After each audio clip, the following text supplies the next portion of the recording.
Hey Rangers, today we're going to be talking about history of Trunks as well as Bardock, the father of Goku. These are all from Manga Entertainment and links in the description down below to where you can pre-order your copy or buy it in case you watch this video in like 10 years time and you want to still buy it if they're still making it, or whatever, buy it, it's cool, it's good. This I think is the best TV specials in case everyone comments and says, "Bardock, it's not a movie." It's two TV specials. It's worth a watch. Let's get talking about it. Each film is roughly around about 48 minutes. Roughly give about maybe 10 seconds below or above, but I'm rounding it up to about 48 minutes per one. Now, there are no special features bar trailers. I really want to see more features, like maybe behind the scenes, maybe a few other things, but no, there's just trailers, and it's kind of weird seeing them, but still, they're really cool. Now, as I said, both of these are TV specials. History of Trunks was the first one that I've seen, and I have to admit, it's still my favourite. Out of all of them, well, there's only Bardock. If we're going to be talking about these as well as the other films, History of Trunks obviously has a bigger place in my heart, and it is possibly the most emotional one out of every single film that they've done, if you're counting them as films. To briefly summarise what these are, Bardock, the father of Goku, is all about Bardock, and it's showing you what the Saiyans do for Frieza. So he and his team, they go to different planets, they start killing people, and thus therefore Frieza comes in and takes over the planet. So on one of these missions, Bardock and his team have wiped out everyone by turning into Ozarus, killing everybody but one of these bad guys. Now these bad guys, or these inhabitants, as we're going to say, have the ability to see the future, so they knew exactly what was going to happen. So he gives Bardock the ability, and Bardock starts freaking out constantly and seeing the future.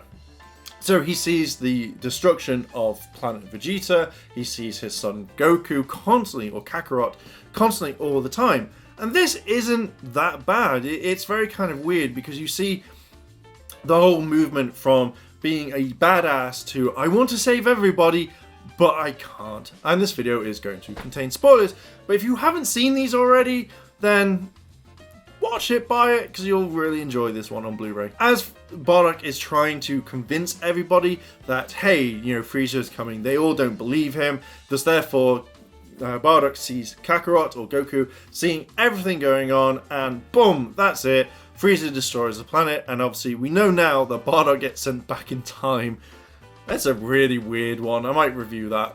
That's kind of an awesome anime as well. In the history of Trunks, this is all set from when Trunks is in his timeline. We've now seen that the Z fighters have all passed on. Goku died of the heart virus, and obviously Gohan is the only one left, and he takes on Trunks to train him to make sure that he can turn Super Saiyan.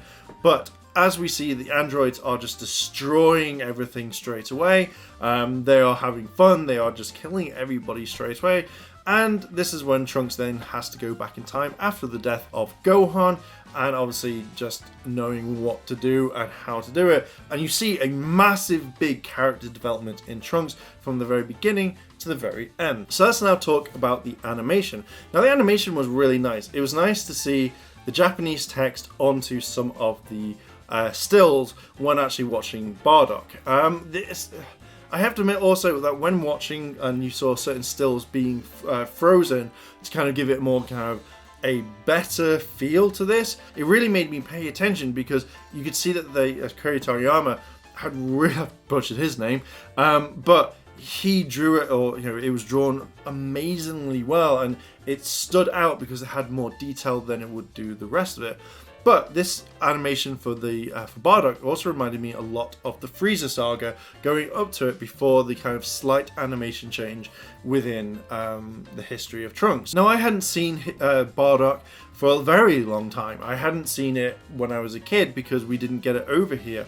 But when I actually did watch it, seeing the kind of flashbacks to with Dragon Ball to Dragon Ball Z, this was absolutely amazing and I absolutely loved it. Seeing the animation flashbacks from Dragon Ball to Dragon Ball Z, this was really nice because it felt different. It felt like Bardock could have been there. I think it would have been really cool if you saw a really brief glimpse of Goku going Super Saiyan. I think that would have freaked Bardock out completely, but I would have loved seeing that. Going back to the animation on the planet when Bardock gets his psychic powers, This was a little bit different because when Bardock threw his energy ball at him, and it obviously engulfed the character in flames, it looked like he was powering up, which I kind of liked. But you kind of think if you're burning to death, you're like, just gonna get this out really quickly, or try and put it out yourself. But just seeing this was kind of really nice. One really nice touch was that you saw Vegeta when he was a young kid, and you saw Nappa with hair. But it was really nice seeing a little bit of a backstory, and obviously seeing Vegeta actually bowing to Frieza, and you kind of think, you're gonna change in a few years, you're gonna change completely. But just seeing that where he had to bow and that he hated it, but he did it anyway. But also one thing I didn't put into my review was the very last scene when Frieza's forces tell Vegeta, oh, by the way, your planet's gone. It's just the way that Vegeta was, just eating that breadstick or something, and then seeing the piles of defeated enemies just around. That was very weird, and you kind of think, if Vegeta was that strong as a kid, you think that he could probably have really had a go at Frieza and could have done a little bit more damage to him. So it'd be quite interesting to see if he had gone Super Saiyan or reached that level, what could have happened. One of the things with going into the Bardock is when he sees his teammates, you see the direct change of when they've been defeated. So when he lands on the planet, he's like, yeah, my team's done everything. Oh my god, it's amazing. But the second he sees his teammates gone, his face has changed, and at that point, he's changed as a character, and he just wants to take down Frieza. And I kind of would have loved a bit more of a fight within, I think it's Dabura, when he could have just punched him in the face a few times, and then got defeated by the giant big mouth blast. So seeing that sort of change in the animation was really nice. So with adding the music to it, this really reminded me of very old school animes. Project A-ko, Bubblegum Crisis, Appleseed. With seeing the animation mixed with the music, this to me stood out, and I'm so glad it kind of reminded me back of those days when I actually started watching anime and actually really enjoying it. So it was really a nice kind of throwback. So one thing I would have loved to have seen or hear is like when Bardock runs into the Saiyan bar, he's like, you know, Frieza's coming! Frieza's coming! You know, everyone's going, you gotta go, you know, gotta take him down. And everyone laughs at him. Oh, I really wanted when Frieza was blowing the planet up. You saw everyone going, whoa. I really wish someone was like, Bardock was right! And then boom! I would have put that in. It felt like it needed to be there. So let's move into the history of Trunks' animation. To me, this was very interesting. It stayed the same all the way through. From when you had the fight scenes to when you had the darker tones, the sad tones, and everything like that, including the androids. You saw it sometimes in the history of Bardock, maybe some slight changes to characters, very small like changes, but you could see them. With the history of Trunks, the animation stayed constant, which I really liked. It showed a lot more emotion, especially when Trunks becomes Super Saiyan for the very first time, when he's in the city and it's pouring down with rain, and he lets out that rage. That to me was a very big moment that I think will stick with the Dragon Ball community as well as the history of Dragon Ball for a very, very long time. When you saw the androids turn up mainly near the end, you knew that there is a danger, and that's the way the animation kind of portrayed it. You know that if these two turned up, there wasn't a lot of time left. And to me, that was kind of interesting because showing that sort of like kind of visualization was very, very different, and something that I've never really seen in all like kind of like Dragon Ball, including even Super, mainly because you know that Goku is going to defeat the bad guys. You know that something's going to happen, but with the androids it was slightly different. Even when it comes up to much later, when you see like the androids like kind of take on Trunks when Trunks has gone Super Saiyan, the whole thing of when they're kind of like mocking him over sound, and sound is a very important part in the history of Trunks as well, which kind of added to the whole animation, which made it stand out even more. As mentioned, the whole thing with Trunks turning Super Saiyan for the first time, that with that sort of emotion, it was very hard to portray and bring across, because normally when you see stuff like, say, Goku when he saw the death of Krillin, to when Cell stepped on Android 16's head, you know, to obviously trigger him into going Super Saiyan, that there was a bit of emotion there. But with the history of Trunks, more emotion. I think that's probably the most emotional Super Saiyan transformation that I've actually seen. And I just love the way that they were able to bring that across. I am probably going to be bringing that up a lot in this review, by the way, but it's still one of the best ones I've seen. So let's talk about the writing. The writing to me was extremely well done. The way that Bardock had gone from this just savage warrior to the point where he couldn't remember his own son if someone asked, to the point where, boom, you know, he was a changed man. He was a completely changed man. So with the history of Trunks, there's a lot of emotion all the way through. You can see that at the very beginning when Gohan comes running, there is emotion there. You know, he doesn't care about saying hello to the others. He just wants to go and see his dad before he passes. You then also have Gohan being emotional when the androids are attacking the city, to the point, again, when Trunks goes Super Saiyan. And you just see lots of different things in the story. You don't know if it goes through the 7 stages of loss, as well as also denial, whatever it is. But you see this constantly where Trunks mocks his mum for making the time machine, and then all of a sudden it working and then going back in time with Trunks.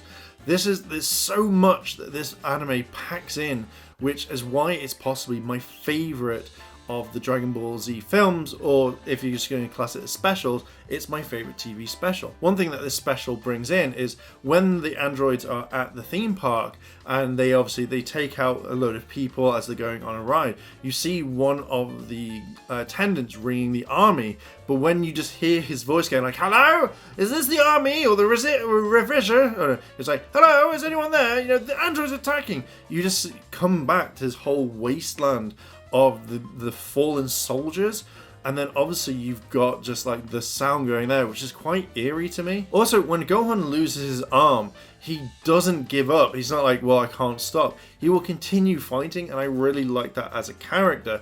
I really like kind of like alternative future Gohan, because he's driven at one thing. And even when I've played it in games, I think there's only one game where you don't see his arm, but in other games, like, his arm is always to his side, and he always uses one hand instead, and I really kind of thought that was awesome. Now, let's talk about the characters. Now, I'm not going to go too much into these things because we all know the characters. Bardock changes very dramatically and shows you that straight away, rather than just kind of being the normal Saiyan always rushing in, even though he knows he can't beat Frieza. When he goes off and fights him, that's the growth of the character, that he just doesn't want to like let his race down. His teammates have fallen and he really wants to make Frieza pay. I think I would have liked to have seen more of Bardock's team rather than jumping into the defeat of them. I think I would have much preferred to see some fighting between them, even if it was maybe 10 or 20 seconds each that they were all getting like kind of attacked, or you saw the way that the Bora's like army would have gone in. That would have made this even better, rather than just being Bardock fighting. Again, with History of Trunks, you didn't really see that many characters bar Trunks, Bulma, 17, 18 and Gohan, and you can see there's a massive difference. I mean, you see the other Z fighters, but they're not really in it. I think when Vegeta turns around and goes, Kakarot, it's obviously he's gone, and now Vegeta doesn't have a rival. So it would have been interesting to see what had happened there. You see these characters, but they're not really utilized that well. I think it would have been kind of nice is if they were still around, but then you saw them being picked off properly, not just a quick few seconds of, boom, that person's gone, that person's gone. The way that Bulma is not her normal self, so she's not the kind of sassiness. She's seen the destruction, she's seen everything, and she's kind of pulled it back because she wants to help. And I really like the fact that she's discovered time travel and that she's giving it to her son because she knows that Trunks is possibly the only one. And if you sent Bulma back in time, it could mess up the timeline even more that Trunks did. Thanks, GT. Thanks for coming along. So what made this for me? I really liked the fact that this just wasn't all about Goku. Now, in all the films, there's always Major Goku. He's in there. He's always going to be around. The only times that you saw Goku was at the very end of like the Bardock, apart from when Goku's crying as a kid.